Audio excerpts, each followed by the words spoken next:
Pawan Kalyan effect ఎంతవరకు ఉంది ఈ ఎన్నికల్లో? పవన్ కళ్యాణ్ పాత్ర ఎలా చూడాలి ఈ ఎన్నిక? ఒక సింగిల్ లైన్ లో చెప్పాలంటే Pawan Kalyan hero of the battle అండి. ఈ యుద్ధంలో నిజమైన సిసలైన హీరో పవన్ కళ్యాణే లేకపోతే, పవన్ కళ్యాణ్ లేకపోతే ఈ రాజకీయాలు అంత రంజుగా ఉండేవి కాదు. ఈ యుద్ధం అనేది ఈ బేకర్ పోరు ఉండేది కాదు, ఏదో చప్పగా ఉండేది. మీరు గ్రాడ్యువల్ గా తీసుకోండి. ఫస్ట్ వ్యూహం తనకు వదిలేయండి అన్నాడు. అంతకు ముందు పవన్ కళ్యాణ్ వేరు, ఆయనకి స్థిరత్వం లేదు. ఆయన నిజంగానే కొన్ని డెసిషన్స్ రాజకీయ నాయకులకు నచ్చేవి కాదు, రాజకీయ వ్యూహాలు ఉండేవి కాదు. తర్వాత ఏమైంది, ప్రభుత్వ వ్యతిరేక ఓటు చేలనివ్వనని వచ్చాడు. మాట్లాడటం వేరు, దాని మీద నిలబడటం వేరు. నిలబడ్డాడు ఆయన. వీళ్ళ స్నేహాన్ని దెబ్బతీస్తున్న ప్రతి ఒక్కరిని పక్కన పెట్టాడు. కరెక్ట్.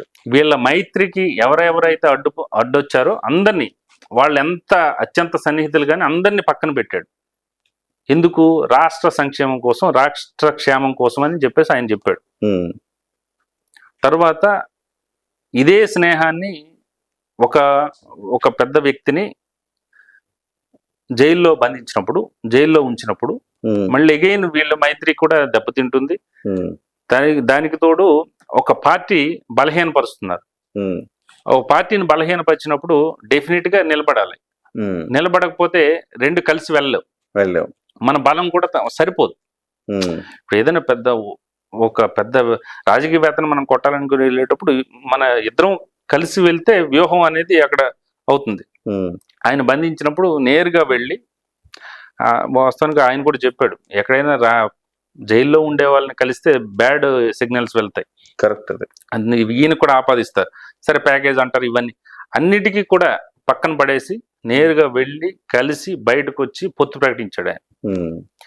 నేను చాలా సందర్భాలు చెప్పాలనుకున్నా. నా సోషల్ మీడియా ప్లాట్ఫామ్ లో, నా పేజ్ లో నేను పెట్టాను, this battle is between Jagan అన్న versus Jagan, Jagan versus Jagan. Okay. ఎందుకంటే ఆయన సంక్షేమం గెలిపిస్తుందా, లేకపోతే ఆయన అహంకారం కానీ, లేకపోతే ఆయన వైఖరి, ఆయన ఏదైతే అనుకుంటున్నాడో అది చేద్దాం అనుకున్న అభివృద్ధి లేనితనం ఇది ఓడిస్తుందా, సంక్షేమం గెలిపిస్తుందా, ఇది ఓడిస్తుందా అనేది. ఇక్కడ కూడా ఏంటంటే బికాస్ ఆఫ్ జగన్మోహన్ రెడ్డి మేము పొత్తు పెట్టుకున్నాం అనేది ఆయన ఓపెన్ గా చెప్పాడు. చాలా సందర్భాల్లో జగన్మోహన్ రెడ్డి, ఇప్పుడు తెలుగుదేశం పార్టీ, ఇది టాపిక్ డిబేట్ అవుతుంది. తెలుగుదేశం పార్టీ ఆఫీస్ మీద దాడి జరిగిన తర్వాతనే ఫస్ట్ వాళ్ళు ఐకమత్యంగా బయటకు వచ్చారు. అప్పటి వరకు భయపడ్డారు కార్యకర్తలు, ఏకమయ్యారు. ప్రతి చోట తెలుగుదేశం పార్టీ కార్యకర్తలు ఎప్పుడైనా బలహీనపడినప్పుడు, తెలుగుదేశం పార్టీ బలహీనపడిన ప్రతిసారి జగన్మోహన్ రెడ్డి ఫ్యాక్టరీ ఉంటది అక్కడ. ఇది ఒక విశ్లేషణ మాత్రం, ఇది సెఫాలజీ కాదు, ఇంకోటి కాదు. ఎందుకంటే మనకి మీడియా అనుభవం ఉంది, తర్వాత రాజకీయం అనుభవం ఉంది, కాబట్టి ఒక విశ్లేషణ మాత్రమే.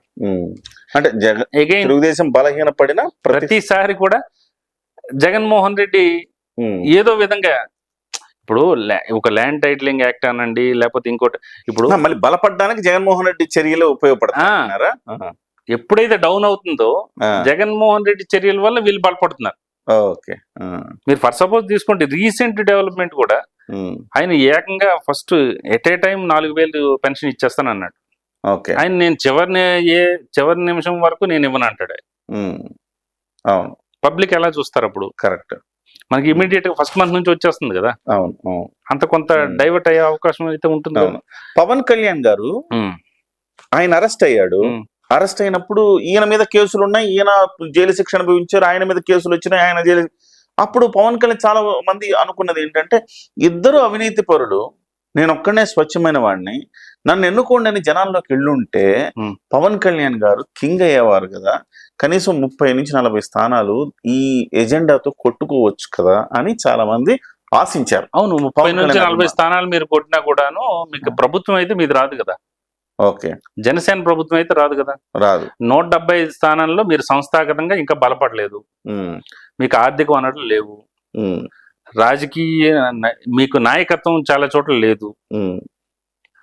ఎలక్షన్ గోదాలో దిగటం వరకు ఓకే, కానీ మీరు గెలవాలి కదా. గెలవాలి కదా. గెలవకపోతే మళ్ళీ వీళ్ళే సోకాల్డ్ ఈ మేధావులే అంటారు, ఇన్ని పోటీ చేసావు అసలు ఇన్ని గెలవలేదు నీకు ఎందుకే అంటారు. అదే 35 అట్లా గెలుచుంటే మీరు కింగ్ అవ్వచ్చు కదా, ఎవరో ఒకళ్ళ సపోర్ట్ మీకే ఇస్తారు, మీరే కింగ్ అవ్వచ్చు కదా. కర్ణాటక ఎలా అవుతారు? మీకు ఓట్ స్ప్లిట్ అయిపోతుంది కదా, మీకు అర్థం కావట్లేదు. ఓట్ స్ప్లిట్ అయిపోతుంది కదా, స్ప్లిట్ అయిపోతుంది. ప్రతి చోట తెలుగుదేశం పార్టీ నిల్చున్న ప్రతి చోట నేను నిల్చుంటాను, ఏమవుతుంది? నీకున్న ఓట్లు వాళ్ళకున్న ఓట్లు పడతాయి, మళ్ళీ ఎగైనా అదే పార్టీ వస్తుంది కదా. అదే పవన్ కళ్యాణ్ ఏదైతే డెసిషన్ తీసుకున్నాడు అది కరెక్ట్. 100% అదే చెప్తున్నాను. నిలబడటం మాట్లాడటం వేరు, రాజకీయాల్లో మాట్లాడటం వేరు, నిలబడటం వేరు. ఎన్ని కష్టాలు వచ్చినా నిలబడటం వేరు. అది ఫస్ట్ పార్ట్, పొత్తు ప్రకటించడం. తర్వాత ఎలక్షనీరింగ్ కి బీజేపీతో అలయన్స్ లేకపోతే ఎలక్షనీరింగ్ కష్టం అయ్యేది. అది ముందుగానే ఊహించాడు ఆయన. ఓకే, మీరు చాలా జాగ్రత్తగా గమనిస్తే వీళ్ళకి అన్ని అనుకూల అంశాలు ఉన్నాయి. డీజీపీని కొంతవరకు అంటే ఈసీస్ట్ కూడా స్టాండ్ అయ్యి డీజీపీని తప్పించడం, స్మూత్ గా అవటం, ఎన్నికలు జరగటం. రీపోలింగ్ ఎక్కడ జరగలేదు, మీరు అవును చూసుకోండి. తర్వాత బీజేపీ కొన్ని చోట్ల ఏమవుతుంది, గత ఎన్నికల్లో కూడా మీరు తీసుకోండి, ఈడీ రైడ్లని, సిబిఐ రైడ్లని, ఆ రైడ్లు ఈ రైడ్లు, అవేం జరగలేదు. చూసారా మీరు? జరగలేదు. కరెక్ట్. సో ఆయన వ్యూహం వర్కౌట్ అయినట్టే కదా. వాళ్ళు even they won't accept. BJP నాకున్న సమాచారం ప్రకారం తెలుగుదేశం పార్టీతో వెళ్ళడానికి అంత ఆసక్తిగా లేదు. ఎందుకు లేదు అంటే కనుక అక్కడ ఎవరు గెలిచినా కూడా ఎంపీలు మనోళ్ళే అనేది ఒక భావన ఉంది. సో అలాంటి వాళ్ళని కూడా తీసుకొచ్చి కలపడంలో తను సక్సెస్ అయ్యాడు. అతనే ఓపెన్ గా చెప్పాడు, నేను చాలా దీనికోసం అవమానాలు భరించానని చెప్పాడు.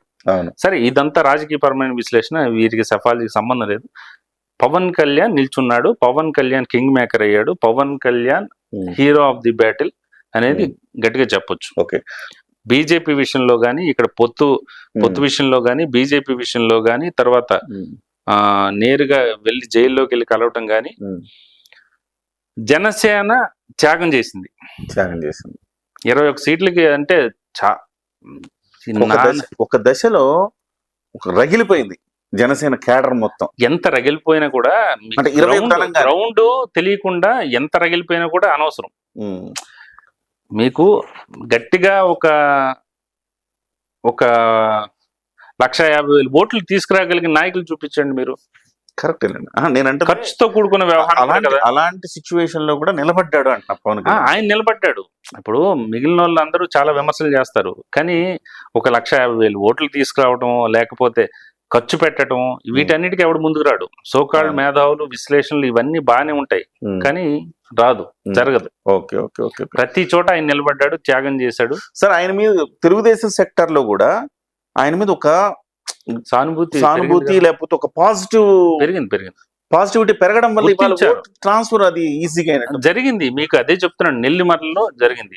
ఓకే, చాలా చోట్ల మీకు ఒక ఇచ్చాపురం కాన్స్టిట్యున్సీను టైట్ అయిపోయింది. Ichchapuram TDP versus YSRCP, TDP కంచుకోటది, వైఎస్ఆర్సీపీ బాగా ఎమర్జ్ అయింది. అయినప్పుడే బికాజ్ ఆఫ్ జనసేన వాళ్లకున్న ఓటు ఏదైతే సాలిడ్ ఓటు పడింది వీళ్ళకి. వేరే నెల్లిమర్లలో సాలిడ్ ఓటు టీడీపీ ఓటు ఇటు పడింది. అలయన్స్ కూడా వర్కౌట్ అయింది కాబట్టి మీకు ఈ ఫిగర్ వస్తుంది. Okay, right. ఓవరాల్ గా హీరో ఆఫ్ ద బ్యాటిల్ అంటారు. అంతే. ఎనీవే సార్, చాలా ఆసక్తికరమైన అంశాలు చెప్పారు. థ్యాంక్స్ అలాట్ ప్రవీణ్ గారు. థ్యాంక్ యూ అండి.